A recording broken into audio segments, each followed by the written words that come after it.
Yo les potes, c'était le petit mot.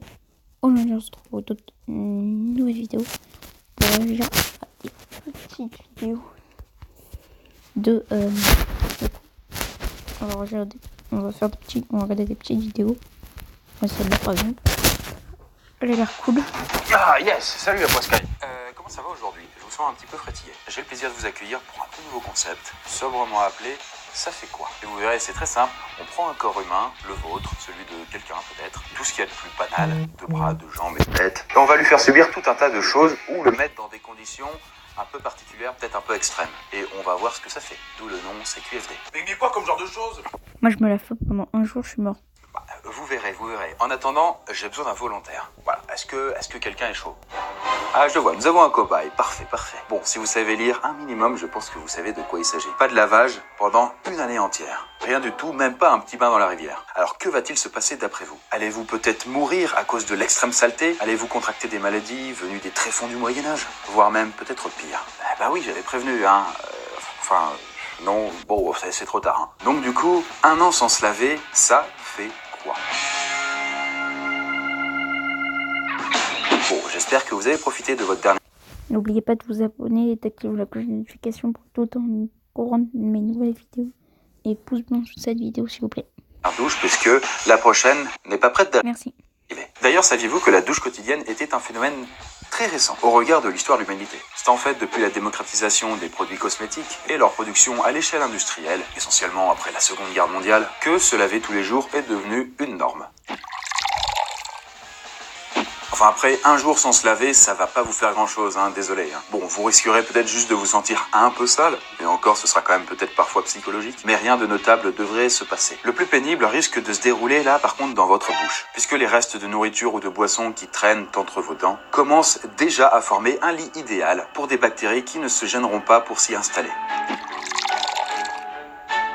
Au bout de 3 jours, la peau de votre visage commence à devenir grasse. Et c'est normal. En fait, votre corps produit naturellement du sébum, qui, mélangé à la sueur, va former un film protecteur sur votre peau contre les microbes et le dessèchement. Et du sébum, il y en a aussi sur vos cheveux, qui commencent eux aussi à graisser. Et là, bon, la rapidité de graissage dépendra de la fréquence à laquelle vous avez l'habitude de laver justement vos cheveux. En gros, plus vous les laviez fréquemment, et plus ils graisseront rapidement. Et si vous aviez l'habitude de les laver à une fréquence plus basse, ce qui est recommandé par les chercheurs, eh bien, ils graisseront là plus lentement. D'un autre côté, au bout de 3 jours, vous commencez par contre là à schlinguer sérieusement. Enfin, ça dépend s'il y a du vent. Ouais, voilà, ce sera plutôt à courte portée, hein. Vous n'avez pas encore une aura pestilentielle sévère.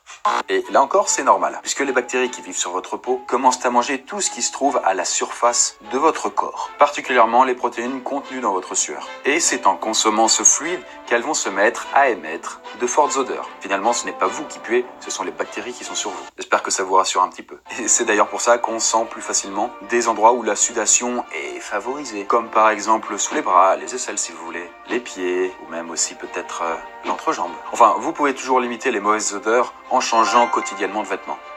Et d'ailleurs, en parlant de changer de vêtements, figurez-vous que du temps de Louis XIV, le roi Soleil, les hommes changeaient parfois près de 8 fois de sous-vêtements par jour. En même temps, il faut dire qu'à cette époque, on évitait au maximum d'être en contact avec l'eau. Ah oui, ça va vous paraître un peu bizarre, mais comme on savait déjà à l'époque que l'eau ouvrait les pores de la peau, les savants pensaient que cela pourrait faire entrer plus facilement les maladies. Et donc, on pratiquait ce qu'on appelait la toilette sèche. C'est-à-dire qu'on changeait le vêtement très régulièrement et qu'on essuyait sa sueur avec des petits carrés de toile qu'on appelait des toilettes. Et d'ailleurs, c'est ça qui a donné l'expression « faire sa toilette ».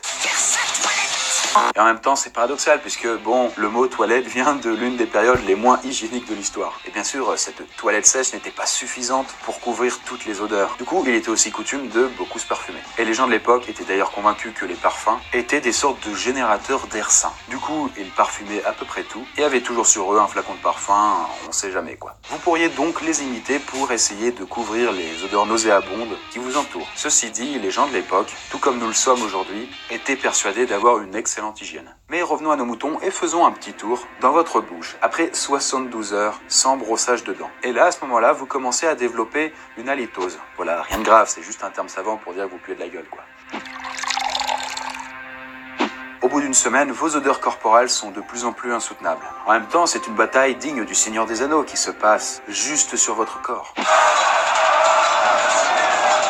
Parce que en temps normal, en fait, sur votre peau vit une flore bactérienne complexe qui est surtout là pour vous protéger des agressions extérieures. Mais ces bactéries ne sont pas toutes vos amies, et certaines d'entre elles vous veulent du mal. Heureusement, systématiquement, les bonnes bactéries prennent le dessus sur les mauvaises, et ceci même après une semaine. Lorsque vous prenez une douche au savon, il faut savoir que vous tuez toute cette flore qui va se reconstituer tant bien que mal jusqu'à votre prochain lavage. Sauf que, au bout d'une semaine sans se laver, eh bien toutes ces bactéries, bonnes ou mauvaises, ont eu le temps de bien se développer. Et les bonnes bactéries sont alors en pleine bataille avec les mauvaises, qui peuvent pour l'instant encore proliférer, et s'en donner à cœur joie en continuant de manger votre sueur.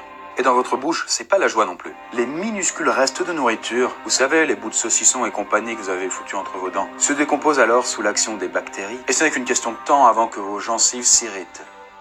Là, selon la nature de votre peau, des poussées d'acné risquent de se profiler sur votre visage. Et vos cheveux, de leur côté, commencent à devenir sérieusement gras. Faut dire qu'en même temps, un peu de sébum, c'est bien, mais trop, ce n'est pas top non plus. Après 2 semaines, niveau odeur, le pire est passé. Oui, vous avez bien entendu. Vous êtes toujours sale, mais étrangement, vous sentez moins. Car les bonnes bactéries sur votre corps, vous savez, dont on a parlé juste avant, ont finalement eu le temps de prendre le dessus sur les mauvaises. Celles qui font que vous puez, pour résumer. Enfin, après, vous ne sentez pas non plus la rose, faut pas déconner. En revanche, plus le temps passe et plus votre visage, lui, commence à prendre cher. Il faut dire en même temps que sur vos mains, c'est la fiesta. Comme évidemment vous ne les lavez plus, les microbes que vous attrapez au contact d'objets comme votre téléphone ou la barre de métro se mettent à proliférer. Et comme la quasi-totalité des humains, vous avez l'habitude de toucher votre visage avec vos mains, vous vous barbouillez tout naturellement la face de microbes.